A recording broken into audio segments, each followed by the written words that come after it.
Madame, Monsieur, bonsoir. Mardi 7 juillet, hier en Conseil des ministres, l'argentier du royaume Mohamed Ben Chaboun a présenté devant le souverain les grandes orientations du tant attendu projet de loi de finances rectificative où l'État s'engage à 1. Soutenir la reprise de notre économie nationale, secondo, à préserver les emplois et tertio, à activer les réformes de l'administration. Nous analyserons ces orientations de ce projet de loi de finances rectificative avec l'analyste économique Driss Aissaoui. Ce sera donc en première partie d'émission. Et dans la foulée, nous reviendrons aussi sur notre situation économique entre baisse de la demande extérieure, des investissements qui ont chuté de moitié, une demande intérieure en panne. Quelle visibilité pour les mois à venir?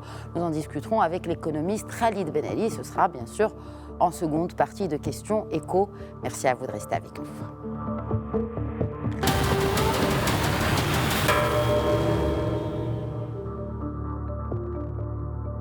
Les principaux axes du projet de loi de finances rectificative dans ce sujet de Sanaya Sari.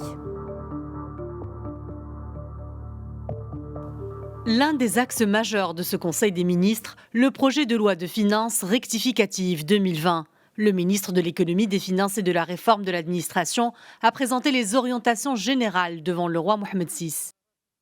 Un exposé où le ministre a évoqué les contextes international et national caractérisés par les répercussions de la pandémie du Covid-19. Le nouveau projet de loi repose sur 3 piliers principaux. L'accompagnement de la reprise progressive de l'activité économique. Le premier pilier prévoit notamment la mise en œuvre dans le cadre des conventions sectorielles de mesures tenant compte des spécificités de chaque secteur en relation avec l'ampleur de l'impact subi et avec le temps nécessaire à la reprise de l'activité. Il prévoit également l'allocation de fonds nécessaires pour couvrir les risques des prêts garantis au profit de tous les segments d'entreprises, y compris les entreprises publiques. Des conditions avantageuses seront appliquées à travers un taux d'intérêt maximum ne dépassant pas 3,5% et un délai de remboursement de 7 ans, avec 2 ans de grâce et une garantie de l'État variant entre 80% et 90% et pouvant atteindre 95% pour les petites entreprises. Il prévoit également la promotion de l'investissement public afin d'accélérer la redynamisation de l'économie nationale. Le deuxième pilier de ce projet de loi de finances concerne la préservation de l'emploi dans le secteur privé à travers diverses mesures, comme allouer des ressources du Fonds spécial de gestion de la pandémie de coronavirus pour continuer jusqu'à la fin de l'année à accompagner sur les plans social et économique les secteurs qui feront face à des difficultés même après la levée du confinement, mais également activer l'accompagnement spécifique des différents secteurs dans un cadre contractuel avec les acteurs économiques concernés. Le troisième pilier concerne l'accélération de la mise en œuvre des réformes de l'administration. Il sera procédé dans ce cadre à la mise en œuvre des dispositions de la loi relative à la simplification des procédures et des formalités administratives, notamment celles relatives au respect des délais maximums pour répondre aux demandes d'investissement et l'accélération de la charte des services publics.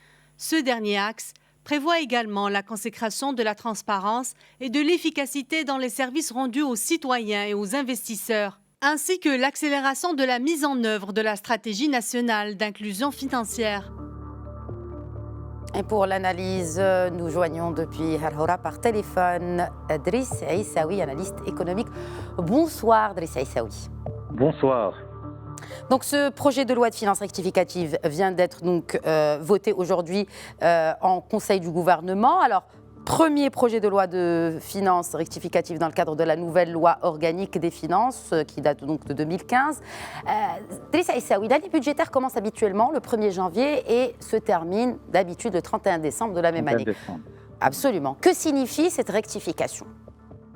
En fait, quand on adopte une loi rectificative des finances, c'est un moyen que se donne l'État pour pouvoir agir sans tomber dans les travers qui seront dictés par le choix de telle ou telle politique économique. Nous sommes dans une situation de crise, tout le monde le sait.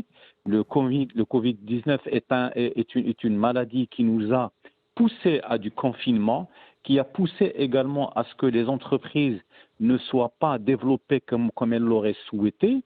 Et l'État devait absolument prendre en charge cela, d'autant plus que c'est un phénomène qui s'est déroulé pratiquement avec le début de l'année budgétaire. C'était vers, on va dire, le premier trimestre. Absolument. Ce qui rend extrêmement difficile de prévoir telle ou telle situation. Donc, il fallait absolument réfléchir à ça. Et le sujet que vous avez présenté résume très bien ce qui a été développé au niveau du Conseil des ministres, à savoir les 3 piliers dont vous avez parlé, l'accompagnement de la reprise progressive de l'activité économique, la préservation de l'emploi et l'accélération de la mise en œuvre des réformes de l'administration. Donc, il y a disruption, selon vous, par rapport aux autres lois de finances précédentes? Bien sûr, c'est-à-dire qu'aujourd'hui, on n'est plus dans la logique de la loi de finances normale qui commencera, donc qui sera discutée durant le dernier trimestre, durant le dernier mois de l'année précédente. On commence en janvier. Nous ne sommes plus dans cette situation-là. On est dans une autre situation où l'on doit soutenir d'abord l'activité économique privée et aussi publique. Et ça a été dit aussi dans votre résumé. Et on ne peut pas prévoir de travailler comme ça, de soutenir ces secteurs-là sans accorder justement un certain nombre de facilités. D'ailleurs, et vous l'avez certainement abordé, l'État prévoit justement un recul, d'abord un recul, disons une aggravation du déficit budgétaire. Absolument, et aussi un recul au niveau de l'activité de manière globale. Une récession, Driss Aissaoui. C'est pratiquement une récession. Je ne veux pas utiliser des termes qui peuvent prêter à confusion, mais on est pratiquement dans cela. Très bien. Alors, est obligé de financer. Oui. Justement, nous allons revenir à ces projections, ces hypothèses de projection. Mais avant, revenons sur le premier pilier de ces grandes orientations de ce projet de loi de finances rectificative. Il y a l'accompagnement de la reprise économique, vous l'avez si bien dit. Donc, l'État y joue un rôle très important. Absolument. Un rôle de garant, notamment. Absolument. Quid de la responsabilité des banques et celle aussi des entreprises marocaines? C'est sûr, c'est certain. C'est-à-dire aujourd'hui, le problème qui va se poser, vous avez des responsabilités qui sont déterminées pour l'État, mais les banques aujourd'hui sont obligées de jouer pleinement leur rôle. Il faut qu'ils osent justement d'aller vers des secteurs qui ne sont pas toujours garantis et d'avoir un maximum de risques pour pouvoir faire décoller l'activité. Parce que l'activité, il n'y a pas de secret. Ou bien vous avez un investissement, vous avez un marché qui tourne, ou bien vous n'avez rien. Et là, vous êtes pratiquement dans l'hypothèse d'une récession qui va avoir des répercussions très très graves sur l'emploi, sur l'activité privée et sur l'activité publique.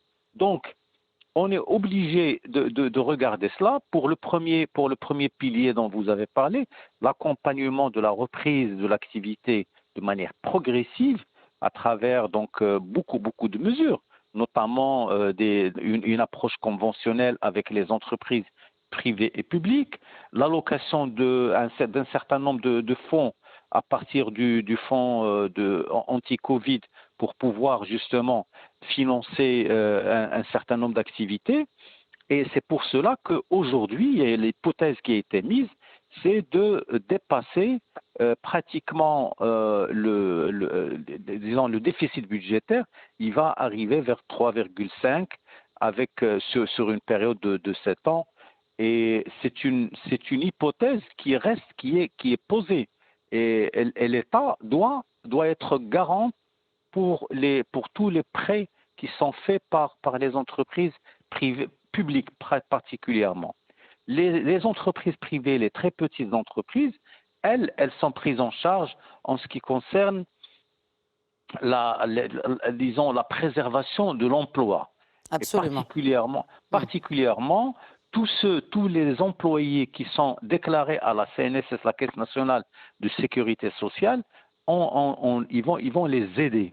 Alors pour les aider, il faut bien sûr qu'elles-mêmes montrent justement qu'elles ne montrent pas de blanche, qu'elles montrent qu'elles veulent travailler, qu'elles sont dans cette logique de relance.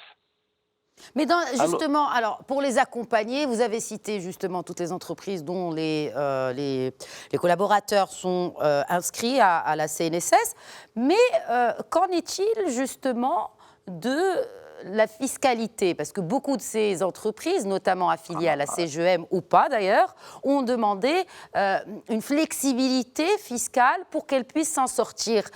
Mais dans les grandes orientations qui ont été présentées hier par le ministre de l'économie, des finances et de la réforme de l'administration, on n'a pas vraiment de visibilité par rapport à cela. Il n'y a aucune visibilité sur la partie fiscale. D'ailleurs, cette année, on a eu la chance d'assister aux troisièmes assises de la fiscalité. Ils auraient dû prévoir justement des situations de cette urgence. Il n'y a rien qui a été décidé pour l'instant. On n'a pas dit que, par exemple, on va faire un moratoire sur la fiscalité professionnelle ou quoi que ce soit. On est en train de fonctionner dans un régime fiscal normal et que les entreprises doivent faire face à leurs obligations fiscales. Pour l'instant, rien n'a été dit sur ce plan-là. Le ministre des Finances devrait justement réagir et prendre des initiatives dans ce sens en coordination avec la CGEM, avec tous les représentants des entreprises privées et publiques. Alors, revenons à l'emploi. Quelles pourraient être, selon vous, les mesures pour préserver les postes d'emploi, en sachant que dans le monde entier, des milliers, des centaines de milliers, voire des millions d'emplois ont été détruits par ricochet de cette crise qui frappe le monde entier finalement, et le Maroc aussi. Vous savez, le Maroc n'a pas une baguette magique, c'est-à-dire l'État va allouer un certain nombre de ressources du Fonds spécial de gestion de la pandémie du coronavirus pour aider les entreprises qui ont des plans justement de relance. Il y a également un travail qui concerne, disons, de manière plus spécifique les différents secteurs, mais dans un cadre contractuel bien entendu. Mais il restera toujours des marges où l'État ne pourra rien faire. La seule chose qui peut être faite ici, c'est d'encourager ceux qui ont des ouvriers qui sont déclarés à la CNSS de régulariser éventuellement une partie des employés qui ne sont pas déclarés. C'est les seules actions qui sont possibles à l'instant pour le secteur privé. Bien entendu, la même problématique est posée aux entreprises publiques qui sont actives aussi. Oui. Alors, un autre dossier que vous connaissez plutôt bien, Driss Aissaoui, et il représente le troisième pilier, n'est-ce pas, de ce projet de loi de finances rectificative. Il s'agit de la réforme de l'administration, ou en tout cas son accélération. Bon, c'est un chantier qui a commencé il y a quelques années.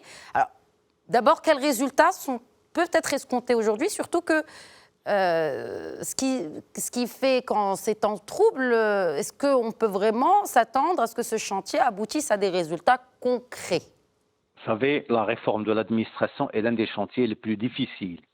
On ne peut pas prévoir dans une situation de crise de dire on va faire telle et telle mesure pour réformer l'administration, pour accélérer telle procédure, pour faire plus de transparence, etc. Ça sera extrêmement difficile à faire. Mais ce qui est possible, c'est que l'État puisse justement préparer un certain nombre d'outils, préparer un certain nombre de déclarations qui permettent justement à l'investisseur de savoir quand est-ce qu'il aura sa réponse, quand est-ce qu'il va pouvoir bénéficier de tel ou tel, disons, financement. De toutes les manières, ce sont des mesures qui correspondront à la situation des entreprises privées et publiques, bien entendu. Alors, le ministère des Finances prévoit un recul de 5% du PIB. Absolument. Il y a un déficit budgétaire de 7,5%, ce qui est très loin disons, de ce qui a été prévu dans le cadre du projet de loi de finances. Maintenant, ils sont obligés de passer par cela.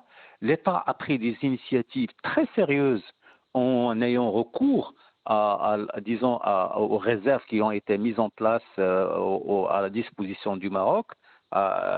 Il va essayer de le faire, mais le plus important, c'est qu'on puisse assister à une relance réelle de l'activité sur le terrain, que ce soit dans le bâtiment, que ce soit dans les industries de transformation, que ce soit aussi dans les grandes industries ou les industries internationales dans lesquelles le Maroc a justement un très bon positionnement et il pourrait jouer plus dans ce secteur-là. Nous l'espérons du moins, et en espérant aussi que cette crise ne soit pas celle qui va enterrer tous les espoirs. Au contraire, vous savez que dans les crises, il y a toujours des possibilités pour beaucoup de pays de pouvoir justement aller de l'avant. Aller de l'avant en se donnant plus de moyens, en se donnant plus de volonté pour justement accélérer les rythmes et surtout élaguer tout ce qui peut constituer un frein au développement de l'activité économique. Merci beaucoup, Driss Aissaoui, d'avoir partagé avec nous cette analyse en ce qui concerne les grandes orientations de ce projet de loi de finances rectificative présenté hier donc devant le souverain et approuvé aujourd'hui par le Conseil du gouvernement. Merci beaucoup. Nous passons sans plus attendre à la deuxième partie de Questions Écho. Merci de rester avec nous.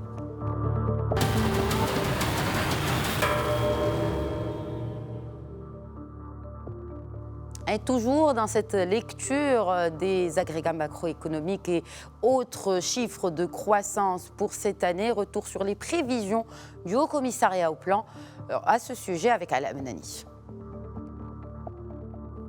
Après une croissance presque nulle de 0,1% au premier trimestre, l'économie nationale a connu une récession abyssale de moins de 13,8% au deuxième trimestre selon le HCP. Ce plongeon exceptionnel s'explique naturellement par la pandémie du coronavirus qui a mis le pays à l'arrêt durant 3 mois à partir du 20 mars dernier, date d'entrée en vigueur de l'état d'urgence sanitaire puis du confinement. Cette même tendance baissière devrait se poursuivre durant le troisième trimestre, mais avec un recul moins prononcé de la croissance, qui pourrait remonter à moins 4,6% selon les prévisions du HCP. Cela à condition de réussir le déconfinement progressif, mais aussi d'activer la réouverture des frontières et d'une reprise des activités de transport et du commerce, en plus du redémarrage des échanges mondiaux. Globalement, l'année 2020 devrait être synonyme d'une récession contenue à moins 5% ou moins 6% au maximum, prévoit le HCP, dans l'optique où des intempéries ne viennent pas aggraver la situation. Il faut noter que le coronavirus a eu un impact notable sur la demande étrangère adressée au Maroc. Celle-ci s'est infléchie de 18% au deuxième trimestre. Autre indicateur de taille, les exportations en volume auraient reculé de plus de 25%, alors que les importations se seraient pour leur part abaissées de 26,7%. Et depuis Kenitra par Skype, Khalid Ben Ali, économiste. Bonsoir Khalid Ben Ali. Bonsoir, merci pour l'invitation. Merci à vous d'avoir accepté. Revenons sur ces hypothèses, n'est-ce pas, de différentes institutions, soient-elles nationales ou internationales. La Banque mondiale, par exemple, pour le cas du Maroc, prévoit une régression, une baisse du PIB de 4%. Les FMI un peu plus positif et optimiste, 3,7%. Banque El Maghreb, pour sa part, évolue la baisse du PIB à 5,2%, le HCP à 6,8%.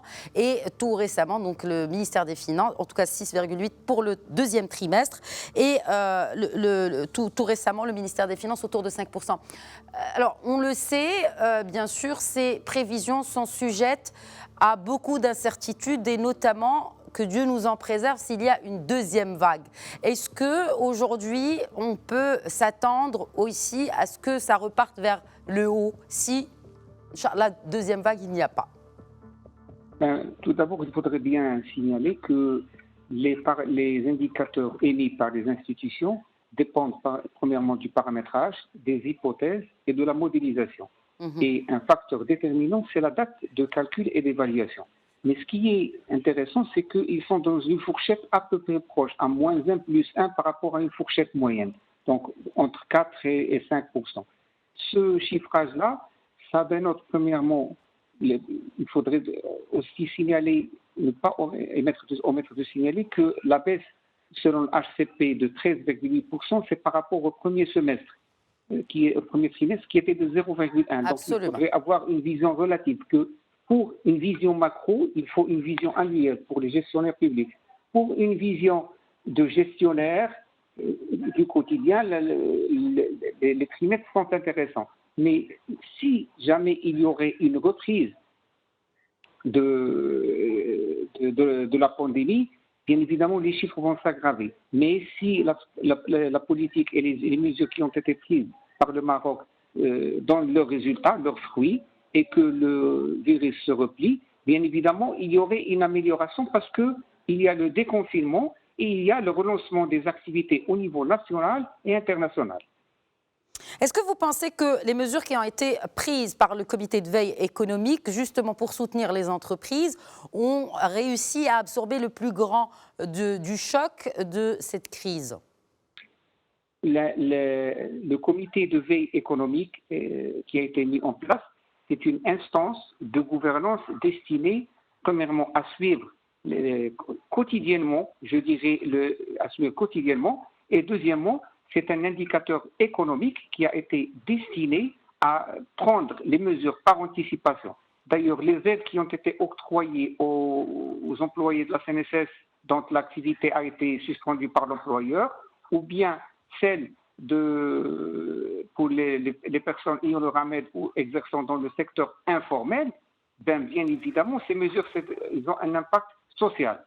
Par rapport à cela, je dirais que maintenant, les mesures telles que la baisse du taux d'intérêt des directeurs de Banque du Maghreb, les mesures de relance en termes de crédit, bien évidemment, ils ont un sens donné, dans la mesure où, en politique économique, il y a deux choix. Un premier choix qui est basé soit à ce que l'État augmente le déficit, c'est-à-dire augmente le montant de l'investissement public sans avoir les moyens nécessaires en contrepartie et recourir à la dette, et là il y aurait un déficit et le recours à la dette et estimer le coût, soit que les entreprises optent pour des crédits qu'ils considèrent des dettes. Donc c'est un bon dosage entre une vision de dette octroyée aux entreprises et d'un endettement de l'économie. Il faudrait le bon dosage économique justement pour laisser au pouvoir public la marge de la gestion budgétaire dans des conditions adéquates et pour ne pas alourdir les entrepreneurs par des dettes et des charges supplémentaires. Est-ce que vous pensez justement, puisque vous parlez d'alourdir les charges, est-ce que vous pensez que justement avec ce lancement de Daman Relance qui est garanti par la Caisse centrale de garantie, est-ce que ça ne risque pas d'alourdir les charges sur cette CCG et surtout avec peut-être, compte tenu de l'incertitude de la relance économique complète et totale, de la hausse des créances en souffrance et donc de se répercuter sur cette Caisse centrale de garantie? Je dirais deux choses. Il faudrait tout simplement définir quel est le bon dosage. Parce que maintenant, nous sommes devant une situation, c'est des choix qu'il faudrait faire. L'endettement, dans sa philosophie globale, lorsqu'il a une logique d'investissement, il peut être volontariste. Et on peut accepter un taux de déficit choisi dès le départ. Et là, c'est une politique volontariste. Maintenant, avec la pandémie, dont on ne sait pas, la première question, c'est que le virus est toujours aujourd'hui une variable qu'on connaît jour après jour. Donc, ces impacts, ces répercussions, son évolution dans le futur sont toujours là. Tous les chiffres qui sont avancés aujourd'hui sont des chiffres, je dirais, provisoires qu'il faudrait prendre avec précaution. Le bon dosage, maintenant, pour les entreprises, il faudrait bien déterminer des choix parce que nous avons à côté l'emploi. Il ne faut pas perdre les postes d'emploi parce que la perte des postes d'emploi, c'est-à-dire perte des revenus destinés aux ménages, et ça va impacter la demande intérieure. Absolument. Et la demande intérieure, c'est un moyen de relance de la politique des producteurs. Donc finalement, il y a un lien et la pandémie a bien prouvé que l'être humain ou bien le consommateur, c'est l'élément central de toute production, que ce soit économique, financière, parce que les institutions financières financent les entreprises pour produire un produit. Ce produit est destiné sur le marché national ou international et le circuit économique tourne entre les agents économiques. Donc pour relancer justement cette demande intérieure, on n'a pas vraiment besoin de, comme le disait il y a quelques instants l'économiste Driss Aissaoui, il faudra justement encourager, soutenir les entreprises pour qu'elles restent à flot ou en tout cas qu'elles continuent à produire pour justement booster cette demande. Et je voudrais aussi revenir avec vous sur les devises. Alors, il y a une baisse de 18% de la demande étrangère adressée au Maroc, toujours selon les prévisions, enfin en tout cas les chiffres du HCP. Pas vraiment de visibilité pour les mois à venir. Si l'on conjugue cela à l'arrêt de l'activité touristique, quels sont les scénarios qui se présentent devant le Maroc pour contenir cette hémorragie de devises étrangères? Je dirais que les premiers recours, et d'ailleurs des mesures ont été prises dans ce sens, c'est de limiter les importations au strict nécessaire. Parce que si l'activité économique ne se relance pas totalement à des niveaux très supérieurs, pourquoi allons importer des choses que nous n'allons pas intégrer dans la mécanique de production pour produire des produits qui vont être vendus à l'étranger et il y aurait des retours. Deuxièmement, il faudrait attendre et espérer que tous nos partenaires économiques se reprennent eux aussi pour qu'ils puissent exprimer leurs demandes étrangères au Maroc et de cette manière-là, on pourra relancer tout ce qui est exportation, importation et entrée de devises par la suite parce que quand la machine économique tourne chez nos partenaires, par exemple la France, l'Espagne, les pays européens, les États-Unis, les Marocains résidant à l'étranger auront des ressources à transférer au Maroc, il y aurait le mouvement va-et-vient, les voyages, donc le tourisme, les secteurs où il y a une entrée des flux de devises vont permettre la relance, la disponibilité de la devise et vont permettre la relance. Maintenant, il y a un scénario national qui est prévu, c'est-à-dire la loi de finances rectificative, la note d'orientation du chef de gouvernement pour les lois de finances les 3 années à venir, les orientations royales, le comité de veille économique, la loi rectificative des financières, il y a un dispositif qui est là. Mais à côté, on s'attend à ce que nos partenaires économiques se reprennent aussi. Bien sûr, la relance et la reprise économique au Maroc est bien sûr tributaire de ses partenaires, soient-ils commerciaux ou en investissement. Merci beaucoup en tout cas, Khalid Ben Ali, d'avoir répondu à nos questions. Merci. Voilà, c'est la fin de Questions Écho. Je vous rappelle que vous pouvez toujours interagir avec nous via le hashtag Questions Écho. Je vous donne pour ma part rendez-vous demain à 21h, Inch'Allah, pour un nouvel épisode. D'ici là, restons vigilants et prenez bien soin de vous.